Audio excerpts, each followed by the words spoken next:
உலகத்துல உன்னதமான ஜோடி, பொருத்தமான ஜோடி, புனிதமான ஒரு ஜோடி இருக்கு. அதுதாங்க செருப்பு. சரி சார், செருப்பு பிஞ்சு போச்சுன்னா தச்சு காலில் போட்டுக்கலாம். செருப்பை நஞ்சு போன செருப்பு வச்சுக்கிட்டு என்ன பண்ண முடியும்? காலுக்கு உதவாத செருப்பை கழட்டி தூக்கி எறிஞ்சிட்டு வெறுங்கால நடாத வந்துடலாம். ஒத்து வராத குடும்பத்துல குடிகாரன புருஷனை கட்டிக்கிட்டு எங்க அம்மா டைவர்ஸ் பண்ணிட்டு இன்னைக்கு வாழ்க்கையில தனியா வந்து சாதிச்சு காட்டுனாங்க. எவ்வளவு கொடுமையெல்லாம் தாங்கி வந்தோமா அந்த கதையை பத்தி சொல்ல வந்திருக்குங்க. அதாவது பொருத்தம் இல்லாம வாழற இந்த வாழ்க்கையை விட சேர்ந்து வாழறதை விட பிரியறதே மேலுங்க. எங்க அப்பா குடிச்சிட்டு வந்து எங்க அம்மாவுக்கு கொடுமைப்படுத்துவாங்களே. இப்ப நினைச்ச என் கண்ணில் தண்ணி வரலைங்க, எங்க கண்ணில் ரத்தம் வருதுங்க. அந்த அளவுக்கு கொடுமையை நான் தாங்கி இருக்கேங்கய்யா. எங்க அம்மா அழுதுகிட்டே சோறு போடுவாங்க. சோறு திங்கும் போது இந்த சோத்தை மனசு திம்பான்னு தூக்கி எறிவாரு சோறை. அந்த சோத்தை பொறுக்கி எங்க அம்மா எங்களுக்கு தண்ணியில் அலாசி புழிஞ்சு எங்களுக்கு போட்டாங்க. ஏன்னா அந்த அளவுக்கு எங்க வீட்டுல வருவீங்க. இவ்வளவு தாங்கி எங்க அம்மா வாழ்ந்தது ஒரே காரணம் இந்த மனசு திருந்துவானு பார்த்தாங்கய்யா. திருந்துற மாதிரி தெரியலையா. அம்மா இப்படி தினசரி செத்து சுண்ணாம்பாவறத விட டைவர்ஸ் வாங்கிட்டு வந்துடலாமான்னு நினைச்சவன் எங்க அப்பா என்ன பண்ணாரு தெரியுமா? இன்னொருத்தனோட பொண்டாடி கூட்டிட்டு போயிட்டாருங்க. ஏற்கனவே என் குடும்பம் வறுமையில இருந்தது. மீண்டும் வறுமையில தள்ளப்பட்டேன். எங்க அம்மாவும் பாட்டியும் வயசான பாட்டி தடுமாறலைங்க. அதுக்கோசரம் 5 ரூபா கூலிக்கு வேலைக்கு போய் எங்களை காப்பாத்தினாங்க. 5 ரூபாய்க்கு போனாதாங்க அன்னைக்கு எங்க வீட்டுல அடுப்பெரியும். அந்த கஷ்டத்தில என்னால வீட்டுல பார்க்க முடியலைங்க. 5 ரூபா வேலைக்கு வந்தேங்க. இன்னைக்கு வாரம் 1000 ரூபாய் சம்பாதிக்கிறேங்க. எங்க அம்மாவை பாட்டி உட்கார வச்சு சோறு போடுறேன்.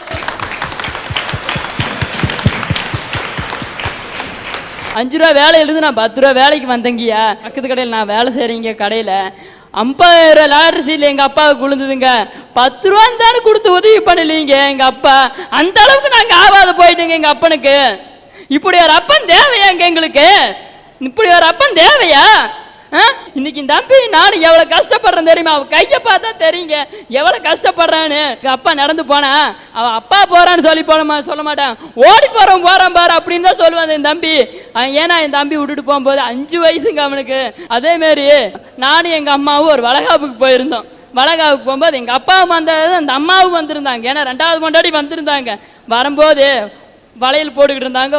இந்த மாசமா இருக்கு, நேர மாசமா இருக்குது, வளையல் போட்டுக்கிட்டு இருந்தாங்க. ஒரு வயசான மூதாட்டி வந்து என்ன நிறைஞ்சு சுமங்கலின்னு அம்மா நீ வளையல் போடுமா அப்படின்னாங்க. எங்க அம்மா தயங்கி இருந்த நாமளும் வாழை வட்டியே இருக்கிறோம். அந்த பொண்ணுக்கு வளையல் போட்டு ஏதோ ஒண்ணு ஆச்சுன்னா நம்மளே தானே சொல்லுவாங்கன்னாங்க. அதுக்கு இந்த அம்மா சொன்னாங்க, ஏன் தயங்கி நிக்கிற?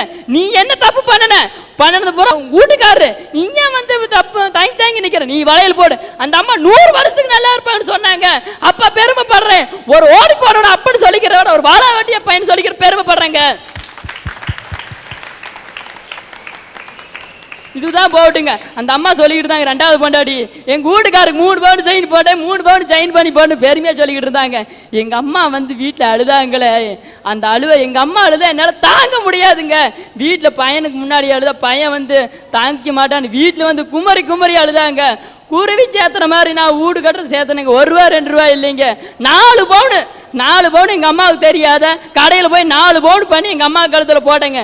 எங்க அம்மா இப்போ ஒரு வார்த்தை சொன்னாங்க, உங்க அப்பங்கூட பொழைச்சதை விட உன்னை பெத்தது சந்தோஷப்படுறேன்னு சொன்னாங்க. அந்த சொல்லுதான் உங்ககிட்ட நான் பேசிக்கிட்டு இருக்கிறேன். அந்த சொல்லுதான் உங்ககிட்ட நான் இந்த அளவுக்கு என்னை முயற்சி வச்சுது. உன் பேரு ராஜேந்திரன். உங்க அம்மா கழுத்துல நீ போட்ட நகை தங்கமோ என்னமோ எனக்கு தெரியாது. உங்க அம்மா பெத்தெடுத்த நீதாயா தங்கம், நீதாயா சிங்கம். ஆனா உன்னை பார்க்கும்போது எனக்கு என்ன ஒண்ணு தோணும் தெரியுமா?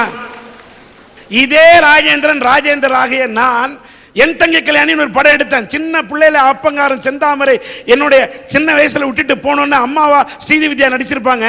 அவங்கள வச்சு காப்பாத்திருப்பேன். பெரிய வயசுல அவங்க அம்மாவை காப்பாத்தின பிறகு வாடும் போது ஓடி போனவன் அந்த செந்தாமரை அப்பன் கேரக்டரா நடிச்சவன் தேடி வருவான், கை கால்லாம் பாதிக்கப்பட்டு.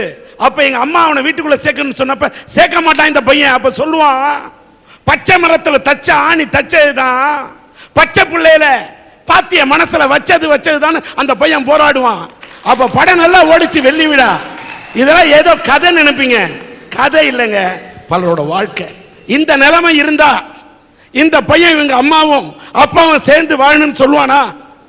எங்க அப்பா செத்து கிடந்தாருன்னு அழுவ மாட்டேன். எங்க அம்மா கண்ணுல இருந்து ஒரு துளி வந்தா என்னால தாங்க முடியாதுங்க. இந்த அளவுக்கு எங்க அப்பா வெறுக்கிறனா காரணம் நீங்களே புரிஞ்சுக்குங்கய்யா. நீ சொல்லவே வேணாம். என்னால ஒரு பானை சோத்துக்கு ஒரு சோறு பதம் என்பதை போல நீ பேசும்போதே என் ரத்தமே கொதிக்கிறது என்று சொன்னால் ஆம்பளை புருஷன் ஒரே ஒரு 3 முடிச்சு போட்டதுக்காக என்ன வேணாலும் ஒரு பொண்ணை போட்டு குடிச்சிட்டு அடிச்சா எத்தனை நாளைக்கு ஒரு பெண் தாங்குவாள்? பொங்க மாட்டாளா? அவ பொங்க வேணாம், பெத்த புள்ள பொங்க மாட்டானா? ஐயா இப்படியெல்லாம் குடிகாரங்கிட்ட பொழைக்கிறதால ஒரு பொழப்பாயா? டைவர்ஸ் வாங்கிட்டு வந்துடலாயா நிம்மதியா? இப்படி பொருத்தம் இல்லாமல் வாழ்வதை விட சேர்ந்து வாழ்வதை விட பிரிந்து விடுவதே மேல் என்று இந்த ராஜேந்திரன் சொல்லுகிறார். அதை இந்த ராஜேந்திரன் கேட்டுக்கொண்டிருக்கின்றேன். ஆனா வரேன், தீர்ப்புக்கு வரும்போது நான் பார்க்கிறேன். அடுத்து வாழ வேண்டிய வயதில் விவாகரத்து கேட்டு தம்பதியினர் கோர்ட்டுக்கு அலைவது ஏன்? அருமையான தலைப்புங்க சார். சரிமா, நம்ம நாட்டுக்கு இப்ப தேவையான தலைப்பு இதுதான் சார். சரிங்க. நம்ம தமிழ்நாட்டுல பக்கமா இந்த சிக்குன்குனியான்னு ஒரு குனியா வந்தது. அது ஆரம்ப காலத்துல அப்படியே பரபரப்பா இருந்தாலும் போக போக எல்லா குடும்பத்துக்கும் சர்வ சாதாரணமா மாறி போச்சு. சரி, அது மாதிரிதான் சார் இந்த விவாகரத்தும். அந்த காலத்துல ஒரு குடும்பத்துல டைவர்ஸ் ஆனா கூட என்னது விவாகரத்தாச்சா அப்படிம்பாங்க. ஆனா இப்ப விவாகரத்து தானே ஆச்சு அப்படிங்கிறாங்க. அந்த அளவுக்கு இன்னைக்கு விவாகரத்து பெருகி போச்சு. அப்படி பெருகுனனாலதான் வாழ வேண்டிய இளம் தம்பதியினர் வாழ்க்கைங்கிற வாசப்படிய முதிக்க வேண்டிய வயசுல விவாகரத்து கொடு கோர்ட்ல போய் நிக்கிறாங்க. அதுக்கு காரணம் யாருன்னு நினைக்கிறீங்க? எல்லாம் அந்த பெருசுங்க. அதேதான், அதாவது பெரியவங்களோட பணத்தாசினாலும் அவங்களோட வீணா போன ஒண்ணுமில்லாத இந்த வெட்டி வரட்டு கௌரவத்தினாலையும் தான் இன்னைக்கு பல குடும்பம் டைவர்ஸ் கேஸ்ல போய் நிக்குதுங்க சார். பொதுவா கல்யாணம்னா என்னன்னு சொல்லுங்க ஐயா. கல்யாணம்னா என்ன? ஒரு பையனுக்கும் பொண்ணுக்கும் அவர் வயசு வந்தோடனே அவங்கள வாட சொல்லி ஊரை கூட்டி அவரோட சொந்தத்தை கூட்டி அச்சதை போட்டு இவங்க தான் இந்த பையன் இதான் பொண்ணு, இவங்க 2 பேரும் கல்யாணம் பண்ணிக்கிறாங்க அப்படின்னு உலகத்துக்கு அறிவிக்கிறதுக்கு தான் அப்படின்னு நீங்க சொல்றீங்க. ஆமா, ஆனா உண்மையான கல்யாணம்னா பொண்ணுக்கு பையனை பிடிச்சிருக்கணும், பையனுக்கு பொண்ணை பிடிச்சிருக்கணும். நான் அழகுல மட்டும் சொல்ல வரல, மன உணர்வால உள்ளத்தால ஒருத்தருக்கு ஒருத்தர் பிடிச்சிருக்கணும், ஒருத்தருக்கு ஒருத்தர் புரிஞ்சிருக்கணும். அது பேர் தான் சார் கல்யாணம். அப்பதான் மாப்பிள்ளை தாலி கட்டணும், பொண்ணு தாலி கட்டிக்கணும். இவ்வளவுதான் கேக்குறிய? நீ எப்படி கல்யாணம் பண்ணிப்ப? எங்க அம்மா அப்பா பாக்குற பையனை தான் கல்யாணம் பண்ணிக்குவேன். ஆனா எனக்கு பிடிச்சிருந்தா மட்டும்தான் நான் கழுத்தை நீட்டுவேன். சபாஷ். நோயில் கிடந்து நொந்த போதெல்லாம் மருத்துவத்தாலா மறுபடி எழுகிறேன். இல்லை கண்மணி இல்லை, உண்டன் கடைவெளி திரளும் கண்ணீர் துளிகள் என் மேல் விழுந்தவுடன் அல்லவா எழுந்து விடுகிறேன். ஒரு கவிஞன் எழுதுறான் சார். ஒரு கணவன் நோய்வாய்ப்பட்டு படுத்த படுக்கையா கிடக்குறான். அவனை ஹாஸ்பிட்டல் கூட்டிட்டு போறாங்க. அவனுக்கு டாக்டர் 1008 மருந்து மாத்திரையை கொடுத்தாலும் அதெல்லாம் அவனுடைய நோயை குணப்படுத்தாது.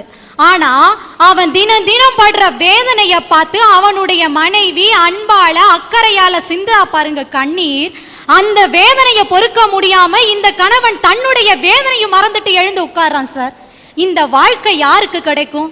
வாழ்க்கைய அணு அணுவா ரசிச்சு ஒருத்தருக்கு ஒருத்தர் அனுசரணையா அன்பா விட்டு கொடுத்து நம்பிக்கையா வாழ்றவனுக்கு கிடைக்கிற கல்யாண பரிசு. ஆனா இன்னைக்கு சமுதாயத்துல குடும்ப வாழ்க்கை எப்படி இருக்கு சார்? நம்ம சாதாரணமா ஒரு கடைக்கு போறோம், ஒரு பொருளை வாங்குறோம். அந்த பொருளை நாம ஒரு நாள் யூஸ் பண்ணலாம், ஒரு மாசம் யூஸ் பண்ணலாம், ஒரு வருஷம் யூஸ் பண்ணலாம், மிஞ்சி மிஞ்சி போனா ஒரு 10 வருஷம் கூட யூஸ் பண்றோம்னு வைங்க. அந்த பொருளையே நாம பணம் கொடுத்து நம்பி வாங்கிட்டு வரோமா இல்லையா? அப்படி இருக்கும்போது கணவன் மனைவிங்கிற சொந்தம் கடவுளால நிச்சயிக்கப்பட்ட ஒண்ணு. மிக மிக புனிதமான உறவு சார். ஒரு மனுஷனுடைய வாழ்நாளின் கடைசி வர அவனுடைய உடல்ல உயிர் இருக்கிற வர அவன் கூட வரக்கூடிய சொந்தம் எது அப்படின்னா இந்த கணவன் மனைவி பந்தம். கணவனுக்கு மனைவியும் மனைவிக்கு கணவனும் மட்டும்தான் சார் நிரந்தர ஆதரவா இருக்க முடியும். ஆனா இன்னைக்கு அவங்களுக்குள்ள ஒரு விரிசல் ஏற்பட்டு விவாகரத்து அப்படிங்கிற ஒரு கொடுமையான எண்ணம் அங்க தோன்றுதுன்னா அதுக்கு காரணம் கணவன் மனைவியரிடையே பரஸ்பர நம்பிக்கையும் விட்டு கொடுக்க கூடிய மனப்பான்மையும் குறைஞ்சு போச்சு சார்.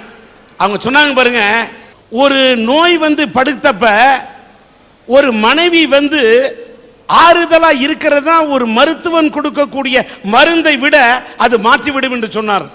அது 100க்கு 100 உண்மைங்க. தலைவலின்னு என்னதான் நம்ம தலைவலிச்சுன்னு படுத்தாலும் நமக்கு தலைவலி வந்தா சில வீட்டில் தாரம் மட்டும்தாங்க அவன் மாத்திரை சாப்பிட்றான். இதாங்க உண்மை. என்ன காரணம்? மனைவியை மட்டும்தான் வாழ்க்கை துணைவின்னு சொன்னான். கடைசி வரைக்கும் வரக்கூடிய துணைவி யாருன்னு கேட்டா மனைவி தாங்க. ஏன்னு கேட்டா இதை நான் வாழ்ந்து பார்த்தவன் சொன்னா உங்களுக்கு கல்யாணம் பண்ணிக்கிட்டேன், வாழ்ந்த 3 பிள்ளை குட்டிகளை பெத்தெடுத்தவன் சொல்றான்னு. ஆனால் கர்ம வீரர் காமராஜர் சொல்லியிருக்காரு. கர்ம வீரர் காமராஜர் கடைசி வரைக்குமே படிக்காத மேதை, விருதுநகரிலே பிறந்தவர். இந்த தமிழகத்துக்காக உழைத்த ஒரு மாபெரும் தலைவன் கர்ம வீரர் காமராஜர். கடைசி வரைக்கும் கல்யாணம் பண்ணிக்காமலே கட்ட பிரம்மச்சாரியா வாழ்ந்தவர். ஆனா கடைசி காலத்துல அவர் என்ன சொன்னாரு தெரியுமா? ஏன்னு கேட்டா அவரை பத்தி சாவி ஒரு இடத்துல எழுதுறாரு. அவர் உடம்பு சரியில்லாம படுத்த படுக்கையா இருக்காரு.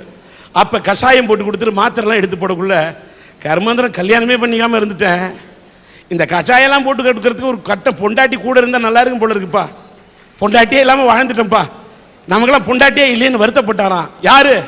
கடைசி வரைக்கும் கட்ட பிரம்மச்சாரியா வாழ்ந்த காமராஜர் அந்த கடைசி காலத்திலே வருத்தப்பட்டார், ஆதங்கப்பட்டார் என்று எழுத்தாளர் சாவி எழுதுகிறார். நல்ல உடம்புல நல்ல ரத்தம் இருக்கும் போதெல்லாம் பொண்டாட்டியோட அருமை தெரியாதுங்க. ரத்தம் எல்லாம் சுண்டி உடம்பு தளர்ந்து நாடி தளர்ந்து இந்த தலை நிக்க முடியாம சாய்க்குள்ள இந்த சாட்சிக்கிறதுக்கு ஒரு தோல் தேவை. கூட எந்த தோலுமே வராதுங்க. அந்த தோல் யாரு தெரியுமா? அந்த தோழமை யாரு தெரியுமா? அந்த துணை யாரு தெரியுமா? மனைவி என்ற வாழ்க்கை துணைவிதான்.